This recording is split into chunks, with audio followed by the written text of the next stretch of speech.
All right, guys. So as these vaccine mandates kick in across the country, led by the Biden administration, basically trying to mandate that all federal employees be vaccinated and also put pressure on private businesses to do so as well, it is causing a lot of controversy. Now, I've talked about the vaccine mandate in regards to how it's kind of affecting those who are customers, right? Customers trying to do business at their favorite restaurants. They go and, they can't get in because of the mandate. And then all of a sudden you got people fighting, right? You got people fighting, accusing, certain restaurants and places of racism and discrimination and all types of stuff, right? It's causing a whole lot of divisiveness and controversy, right?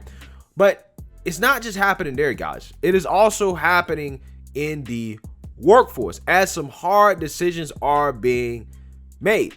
New York, for example, the new dictator in New York, and she is really quite the dictator. She honestly might be a worse dictator than Cuomo. It kind of seems like she is worse than Cuomo, but she has basically implemented a mandate, and she's basically said there are no exceptions, no excuses, okay? You either get vaccinated or you get fired, as New York hospitals have removed hordes of unvaccinated workers who did not get vaccinated before the deadline. Yeah, so they are removing heroes, right? Heroes from hospitals, right? And I'm calling them heroes because that's what the Democrats called them all last year, right? These people who worked during the pandemic when we did not have vaccines were called heroes all last year by the Democrats. Now, 1 year later, these heroes are now zeros to the Democrats, right? They're being framed as anti-vaxxers, right? Because they're not vaccinated, right? And their thank you for risking their lives in the middle of this pandemic is for them to be fired, okay? That's their thank you from the Democrats, right? And not only on top of that, in the state of New York, it seems, these fired workers aren't even eligible for unemployment, right? So if you get fired because, you refuse to be vaccinated, you're not getting unemployment, right? There's not even a cushion to help lessen the blow, right? That is how cold-hearted the Democrats are about this policy. This is why people need to think long and hard before they put Democrats in charge. Now, we've been hearing for a long, long time how these hospitals are overwhelmed with COVID patients, right? The mainstream media says most of them are unvaccinated. They're unvaccinated. Right? So they're saying, hey guys, you need to get vaccinated so that you can help our hospitals out. Our staff is overwhelmed. However, for whatever reason, they found room to release these vital employees, right? These people who are vital to the staff. Okay. And then when asked about it, they say, well, it's only a small percentage. We'll manage. Right. And then next week, they'll be telling you that it's overwhelmed again. Right. That's just kind of how it goes. It's whatever fits the Democrat agenda at the time. Who knows what the real facts are at this moment? Kind of seems to be the world we're living in 2021. Now, I gotta make it clear because of YouTube's strict vaccine rules, that I'm not making any claims about the virus. I'm not making any claims about the pandemic. I'm not making claims about the vaccine. I'm not making claims about masks. I'm not making any claims about anything. Okay, if you have questions about the mask, the vaccine, the pandemic, the virus, you have any questions whatsoever, please consult your trusted doctor, right? Consult your medical professional. I am simply having a conversation about public policy and public policy only. Okay, that's purely what I'm talking about. I'm not making any claims whatsoever. Now, because of this whole vaccine mandate thing, right? Obviously, there are going to be some high profile issues. We already talked about what's going on in the NBA with Kyrie Irving and some other players like Bradley Beal that, are still vaccine hesitant. Right. And that's going to cost them potentially millions of dollars because they can't play in cities that require the vaccine mandate like New York and San Francisco. Right. Again, specifically somebody like Kyrie, who actually plays in that city, going to cost them a lot of money. OK, and some of these NBA players, because of that, have started to speak out. Now, ESPN, which has kind of been in the headlines for a lot of drama with their employees internally, is facing some more issues over this vaccine mandate as Miss Sage Steele, who happens to be a conservative ESPN commentator, calls out the company's vaccine mandate as, quote, sick and scary. Okay.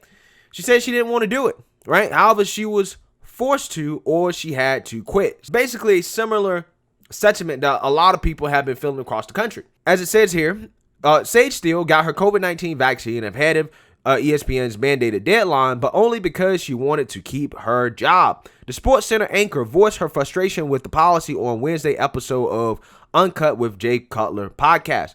Quote, I got my shot today, Steele told Cutler. I didn't want to do it, but I work for a company that mandates it, and I had until September 30th to get it done, or I'm out. The sports commentator continued, I respect everyone's decision. I really do. But to mandate it is sick and scary to me in many ways. But I have a job that I love, and frankly, a job that I need. But again, I love it. I'm not surprised it got to this point, especially with Disney. I mean, a global company like that. Again, similar sentiments to what I believe a lot of people feel in this country, right? I feel for those healthcare workers who love their job, who love treating patients. But however, for whatever reason, they're a little hesitant and they have to lose their jobs over this. I really do feel for those people. However, the Democrats don't, right? They don't care. Okay. They campaign on caring about the little guy, but when it comes to actually caring about the little guy, right? When it comes to being in power and their policies, you see what happens, guys. Again, these same people, again, not Sage Steele, but I'm just saying some of these same people that go out here and trot for these Democrats are some of the same people that are, suffering right now under the Democrats. I hope people learn a lesson come 2024, really come 2022. Steele, who has been at ESPN for nearly 15 years, said it was actually emotional getting the vaccine, but not in a good way.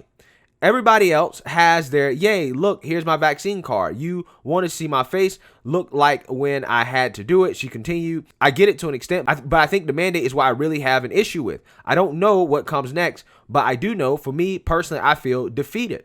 Steele added that she has no problem with mask mandates, but said it's another thing to force the vaccine on people. The anchor has made headlines over the years for her conservative opinions. At one point, Cutler called Steele the Candace Owens of ESPN, which she found amusing. Wow, I respect the hell out of Candace Owens. Steele said of the conservative pundit, whether you agree or not, she doesn't give a crap what you think. Yeah, I second that. Right? I respect the hell out of Candace Owens. Okay, I feel like I said that a lot. And I'm glad that Sage Steele sees it my way. See, there's a lot of black conservatives out here, guys. We're not extinct. Okay. We out here everywhere. Okay. We're out here everywhere. So that's her experience. And again, I feel like there's a lot of people, particularly those who may have a more conservative point of view, who are feeling the same type of pressure that Miss Sage Steele feels. Right. And, this is just her story and her outline of that. However, like I told you guys, Biden and the administration don't give a damn. As word on the street is that Border Patrol agents are also going to be facing this, right? They have to be vaccinated by November or face being fired, according to a whistleblower, right? Border Patrol agents are required to be vaccinated, but they don't require illegals who come into this country to be vaccinated, right? They don't require them to be vaccinated to protect everybody else, just Border Patrol agents. Again, it shows you where the Democrat priorities are. It goes even further, right? As Biden allegedly in his $3.5 trillion socialist spending plan is trying to ratchet up the fines for those companies who failed to mandate a vaccine, right? Allegedly the fine could get up to $700,000. Essentially, he's trying to make companies go out of business that do not abide by forcing their employees to be vaccinated. Guys, you remember how they told us that Trump was a dictator, right? That he was a fascist? You remember how they told us that all last year? Okay, and one of the things I applauded Trump for, I was like, if Trump actually was a fascist, now would be the time to do it, right? In the middle of the pandemic would be the main time for him to just straight up be a dictator, right? He would have an excuse to do it during the pandemic if he wanted to do it. And the fact that he didn't do it, that he didn't seize power when he could have, tells you that the man is not a dictator, right? He's obviously not a fascist. He's obviously not power hungry. But the Democrats, as soon as they got power, guess what? Right? They seized even more power.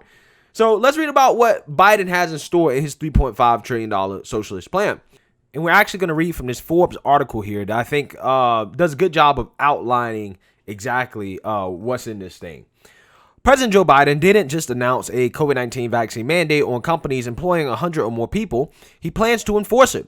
On Saturday, Speaker Nancy Pelosi's House quietly tucked an enforcement mechanism into their $3.5 trillion reconciliation bill, passed it out of the Budget Committee, and sent it to the House floor. Buried on page 168 of the House Democrats' 2,465-page mega bill is a tenfold increase in fines for employers that willingly, repeatedly, or even seriously violate a section of labor law that deals with hazardous death or serious physical harm to their employees.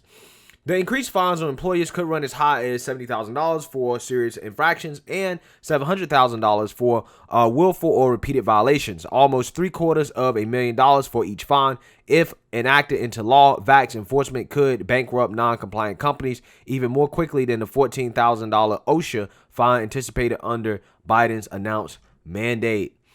The Biden administration has already started implementing its vaccine mandate enforcement blueprint. Basically, in a nutshell, it's going to be done through OSHA, right? And it's going to be for companies that have 100 or more employees, right? And essentially, this new legislation is going to put Biden's mandate, his initial mandate, on steroids, right? It's going to ratchet up the non-compliance penalty, okay? So, this possibly could affect up to 80 million workers. And this is a sign that the Democrats, are playing hardball on this thing, right? They're not giving you a choice, right? They're acting the way that they accused Trump of acting last year, right? They're doing what they accused Trump of doing, okay? That's what they're doing, right? Even though Trump didn't do that. What I found fascinating about this, guys, is how, during a time where, Biden needs people to actually be in the workforce, he needs people to be getting jobs, he's actively trying to drive people out of the workforce with this mandate. To me, it seems to have some economic consequences that the Biden administration really can't afford right now, right? Can the Biden administration really afford to drive more people out of the workforce, considering how nobody right now wants to work, right? Which is severely impacting our recovery, right? That's like the main factor that's impacting our recovery, the fact that people don't want to work anymore. I don't know, maybe the Democrats think so, right? Their thirst for power seems to be more important to them than people actually working, right? People actually getting a job, than the economy actually recovering. But here's the thing, guys. I mean, that $3.5 trillion bill, it's likely not going to pass, okay? It's likely not something that the progressives are going to be able to get because of Mitch McConnell, because of Joe Manchin, Kyrsten Sinema. However, there is always the chance that Joe Manchin, Kyrsten Sinema could negotiate the bill down to like $1.5 trillion or something like that, right? Now, that may be something that the Democrats may all be willing to agree on, and that may be passed through reconciliation. Now, it's one of those things that is just, they just threw in there so nobody would talk about it, nobody would know about it. And essentially, the goal is to bankrupt any business that's non-compliant, right? Just bankrupt them, which again should be a warning to these businesses that decide they want to get in bed with the government, right? Once you start to live off the government teat, you become subject to whatever rules the government sets. And I also think that, this ratcheting of this fund comes as a lot of conservative-leaning companies, right? Like companies like the Daily Wire, for example. Right? They put out a lot of messages saying that, hey, we're not complying with this. We're going to sue you. We're not going to comply. We're going to, keep running our business the way we're going to run it. We're not going to require employees to be vaccinated.